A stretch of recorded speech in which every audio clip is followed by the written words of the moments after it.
Good morning to all of you. आशा करती हूँ आप सब अच्छे से होंगे और अच्छे से पढ़ाई कर रहे होंगे। कल मैंने आपका क्लास लिया जो कि आधारित था किस पे, जो आपका तीसरा वर्ग है जो कि किसान वर्ग है, उस पे वो क्लास आधारित था। बहुत से बच्चों ने मुझसे क्वेश्चन भी किया है और बहुत अच्छे से आपका जो रिस्पांस है वो रिस्पांस काफ़ी अच्छा कल मुझे मिला। तो कल के कुछ क्वेश्चंस मेरे पास आए हैं, उसको मैं लास्ट में आपको एक्सप्लेन करूंगी।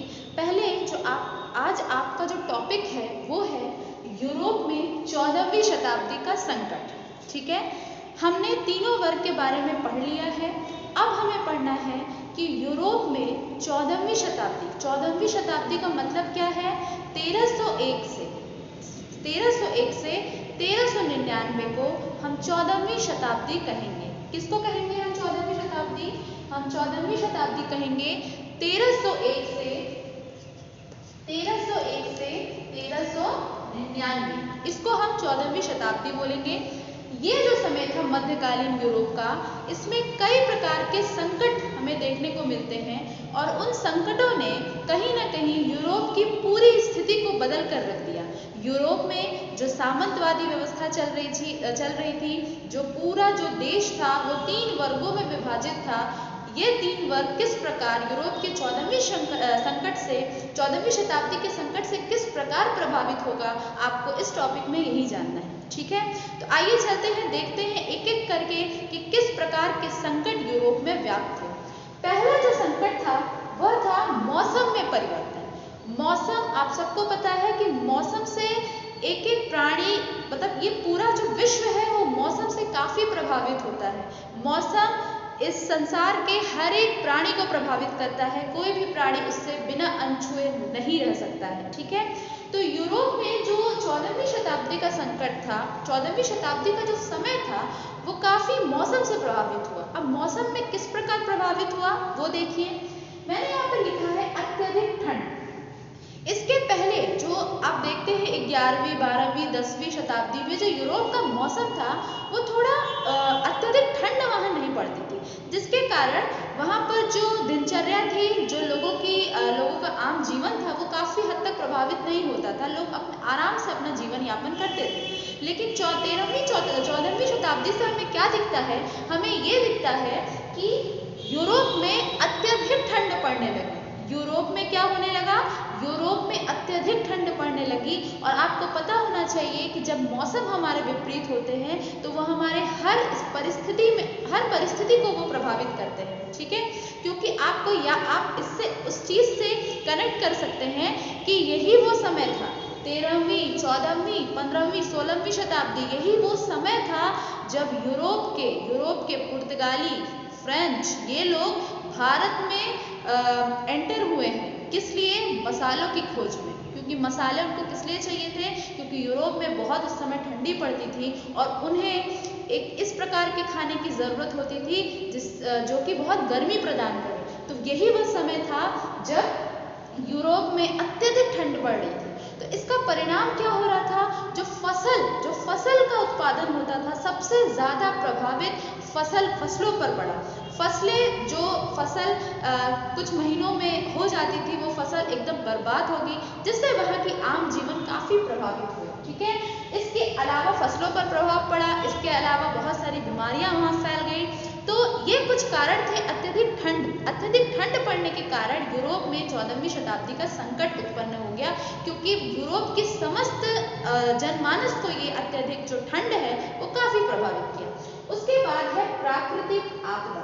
प्राकृतिक आपदा से क्या समझते हैं? जैसे बाढ़ है, बारिश है, तूफान है, भूकंप है, इन सबको हम प्राकृतिक आपदा बोलते हैं। ठीक है, तो इन प्राकृतिक आपदाओं के पड़ने के कारण सीधा सा असर किस पे पड़ेगा? जो खेती होती है, जो खेती लोग करते हैं, उस पर सीधा सा असर पड़ेगा और खेती एकदम निचले स्तर पर चली जाएगी। और सरकार जिस खेती से टैक्स का कलेक्शन करती थी, ठीक है, कि जो किसान से जिस प्रकार के कर की वसूली होती थी, वो कर की वसूली गवर्नमेंट करने में असमर्थ हो गई, जिससे क्या हुआ कि गवर्नमेंट की धीरे धीरे आय में कमी होती गई। तो कहीं ना कहीं ये जो प्राकृतिक आपदा यूरोप में उत्पन्न हुआ, बाढ़, भूकंप, बारिश, तूफान, ये प्राकृतिक आपदाओं के उत्पन्न होने के कारण फसलों पर इसका सीधा सा असर पड़ा और सरकार जो किसानों से कर लेती थी, कर वसूलती थी, उस कर को वसूलना एक तरह से कम हो गया, क्योंकि आप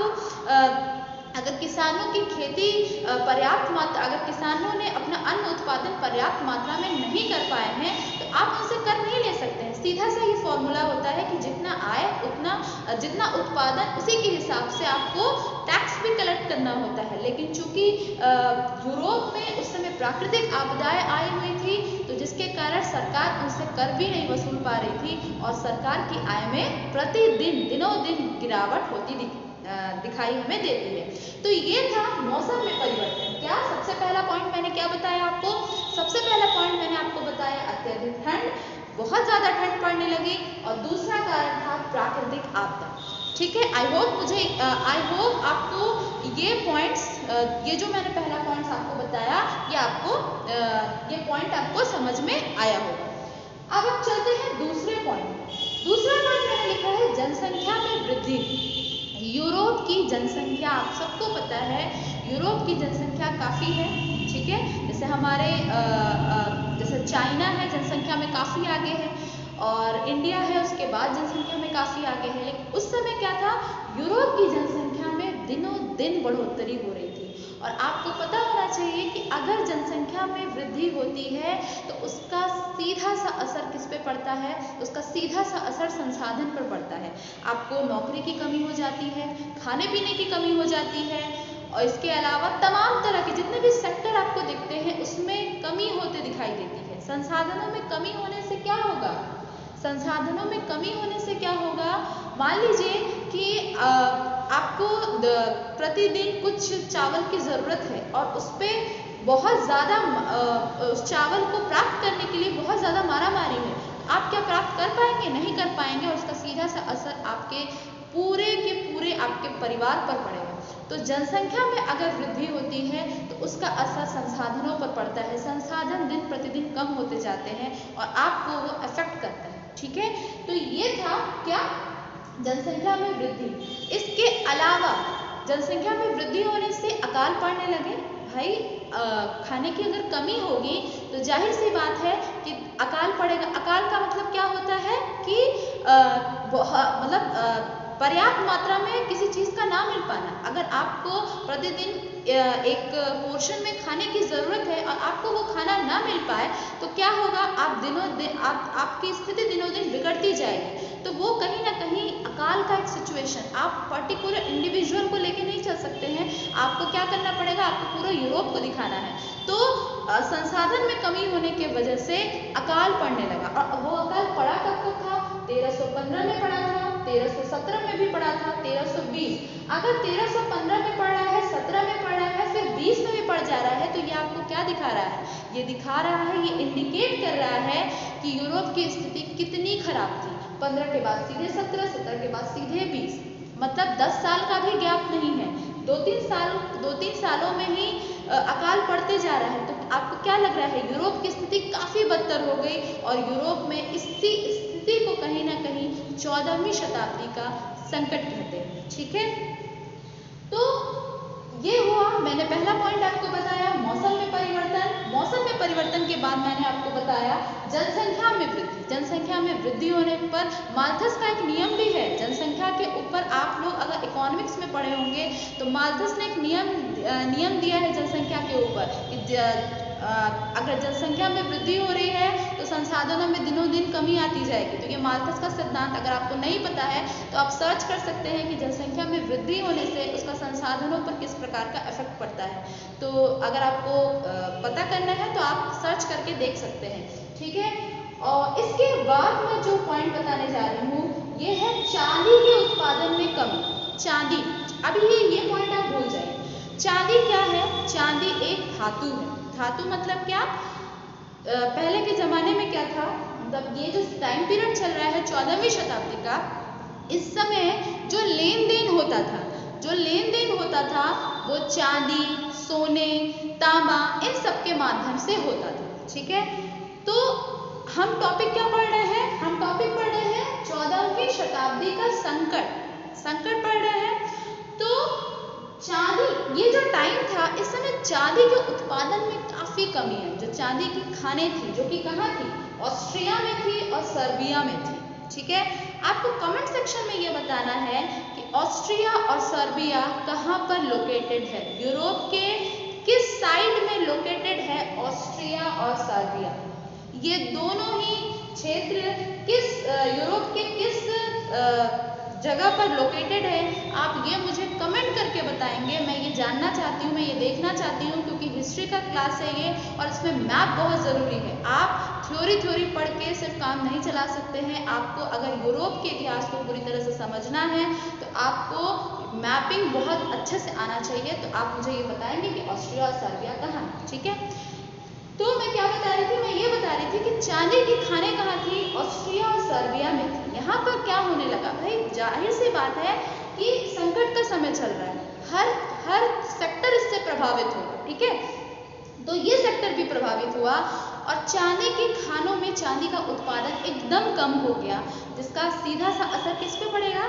जिसका सीधा सा असर पड़ेगा व्यापार पर, क्योंकि व्यापार में लेन देन चांदी के माध्यम से ही होता है। व्यापार किस पर आधारित होता है? व्यापार आधारित होता है लेन देन के ऊपर। आप मुझे 2 रुपये दे रहे हैं तो उसके बदले में भी मैं आपको 2 रुपये दूंगा या 2 रुपये का कुछ सामान दूंगी। ठीक है, तो व्यापार पूरी तरह धातु पर आधारित होती है। धातु, मुद्रा, इन सारी चीज़ों पर व्यापार आधारित होती है और वही धातु मुद्रा की अगर कमी हो जाए तो व्यापार कहीं ना कहीं एकदम ठप पड़ जाएगा।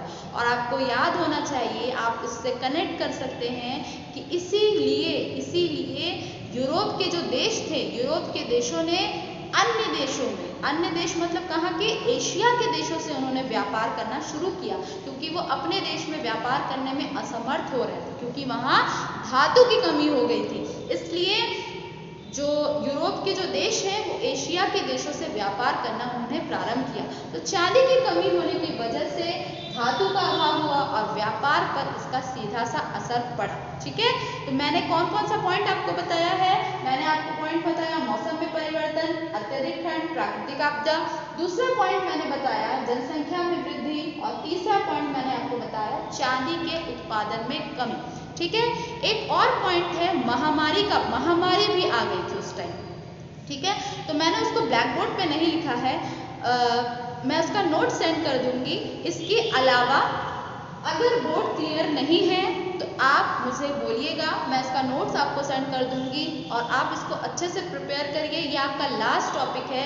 इसके बाद एक और मैं वीडियो आपको प्रोवाइड करूंगी, उसमें मैं आपको बताऊंगी, क्योंकि एक स्टूडेंट ने मुझसे पूछा है कि मैम लेसन तो 3 वर्ग पर है, तो फ्यूडल पिरामिड में हमें 4 वर्ग क्यों दिखाई दे रहे हैं? जो सैनिक वर्ग है वो वर्ग हमें क्यों दिखाई दे रहा है? तो इस पर मैं आपसे डिस्कस करूंगी। तब तक आप इसको अच्छे से पढ़िए, समझिए और जो भी डाउट्स है उसको मुझसे आप क्लियर कर सकते हैं। Thank you.